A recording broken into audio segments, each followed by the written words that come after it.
You don't change the world by going and waving signs at people that you've defined as more evil than you. First of all, the probability that they're more evil than you is actually quite low. Because evil though they may be, you're in the same damn boat. And if you've divided the world up conveniently so that you can identify the innocent and the damned, or the oppressor and the oppressed, and you think that you're in the positive category, then the probability that you're part of the solution and not part of the problem is zero. So it's just not that easy, you know. And the most profound people that I've ever read have said the same thing over and over. It's like the line between good and evil runs down the middle of every human heart. And the first thing that you're supposed to do is win that battle on your own territory. And that's no bloody joke. That's a difficult thing to do, because it means that you have to recognize yourself as a perpetrator of great evil. And that is what you are. And that's a terrible thing for people to learn. You know, you look at the 20th century and you think, well, who brought on the horrors of the communist systems and the horrors of the Nazi systems? The answer is people just like you. And that's the answer. And if you don't understand that and you think that answer is wrong, then you're not very wise. And it's not surprising, because the price that you pay for wisdom is radical disillusionment and the confrontation with evil. And no one wants that. Really. It's a terrible thing to confront. And that's because human beings are terrible creatures. Now, I think we're also absolutely remarkable creatures and wonderful creatures, but we have an unlimited capacity for brutality and evil. And every one of us carries it. And so what you do is you try to sort that out in your own life. And you start... I had a guy talk to me just a while back about his life hadn't been going very well, and he decided to put himself together. And he started doing this little ritual thing, which I thought was quite cool. He was kind of an isolated guy, very overweight guy. When I talked to him, he'd lost about 130 pounds, which was quite impressive. It was part of him putting himself together. But he started doing it by he had a bunch of Legos left over from his childhood. And the first thing he did, because he was feeling very nihilistic and hopeless, he found that he got a little bit of satisfaction out of building little things out of Legos, you know. And I thought, well, that was pretty interesting. And so he built a bunch of these things. And then he said, well, I got a bunch of these things built, and then I had to figure out how to organize them in the room they were in. And I thought, that's cool, because he started high resolution at the level of detail, you know, and was building something that was trivial. He knew that he was just playing a game. But then, as soon as he had a collection of those, then he had to sort out the space that he was going to organize them in. And then he figured out, well, he had to sort out the room that they were going to be in. So he started organizing and beautifying the room. And at the same time, he had modified his diet and he was putting himself together. And that's the right thing to do. That's the right thing to do. Is that there are responsibilities that are awaiting you, right, that are in your own grasp. And you know what they are. And this is also something that no one can preach to you about. It's something you have to decide for yourself, and you can do it quite straightforwardly.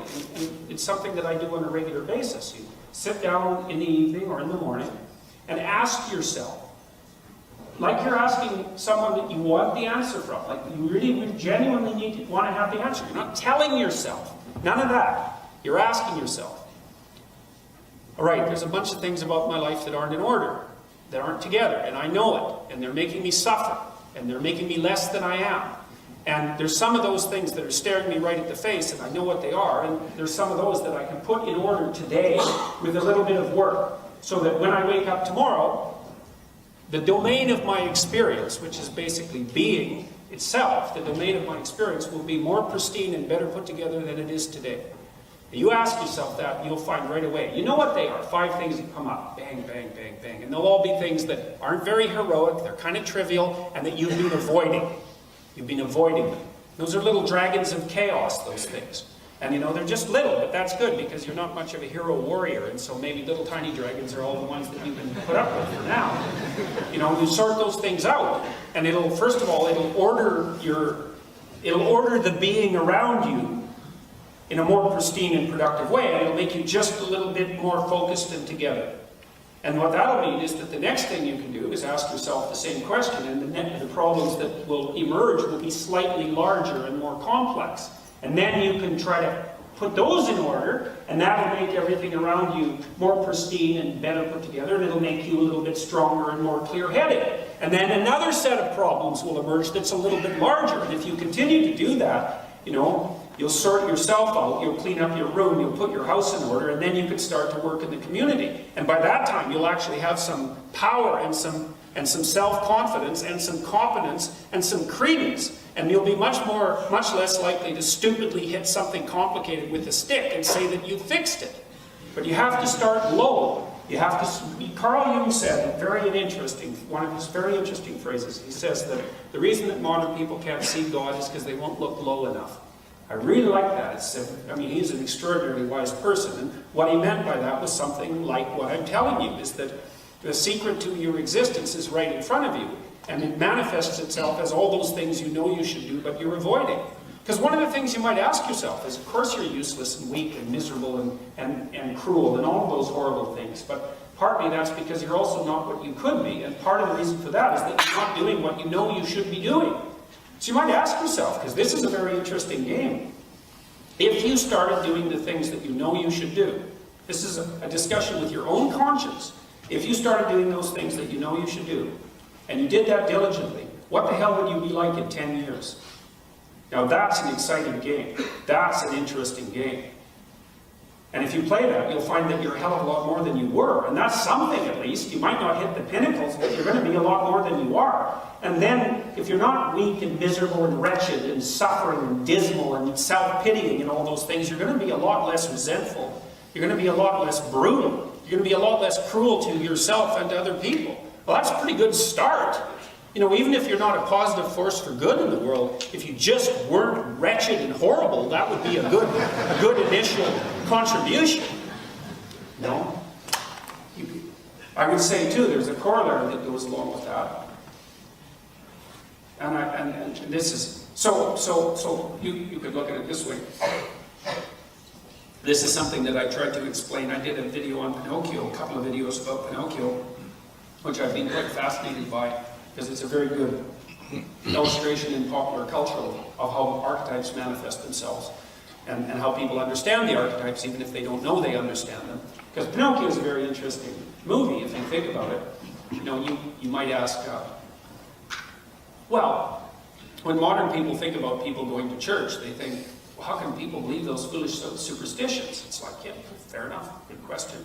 Well, what the hell do you think you're doing when you go to a movie? It's like, what are you doing?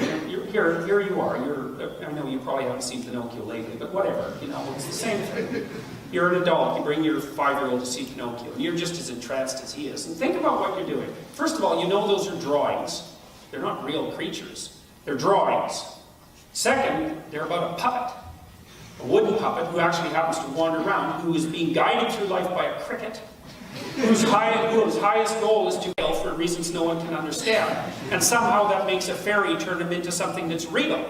It's like, that's strange, people, right? The fact that you're doing that is very peculiar. And it says something about what people are like. It means that we understand things that we don't know we understand. And so Pinocchio is it's a very interesting movie. I can tell you what its fundamental presupposition is. I'll just guide you through it very, very rapidly. So, at the beginning of the movie, Geppetto, who's the archetype of the good father, by the way, which is an archetype that we've forgotten about, but it does exist because our culture isn't just a tyrannical patriarchy, as you can tell by the fact that we're warm and comfortable and we're not tearing each other to shreds at the moment, which is what you do in a state of absolute chaos, right? It's mayhem while you're freezing and starving, right? And that isn't what we have. We have peace, and it's rare, and it's amazing that we have it. And we shouldn't take it for granted, because it's not the normal order of things. The normal order of things is destructive chaos. And if you're fortunate enough to live somewhere that's peaceful and productive, you should thank your lucky stars every second of your life. And if you don't do that, all it means is that you don't know anything about history, and you know nothing about human beings. Because things can get absolutely monstrous, and it happens all the time. And there's always a fraction of the population who thinks that's how they'd like things to be. And perhaps there's a fraction of you that's like that too. And I wouldn't nurture that fragment if I was you, unless you want to go where it will take you.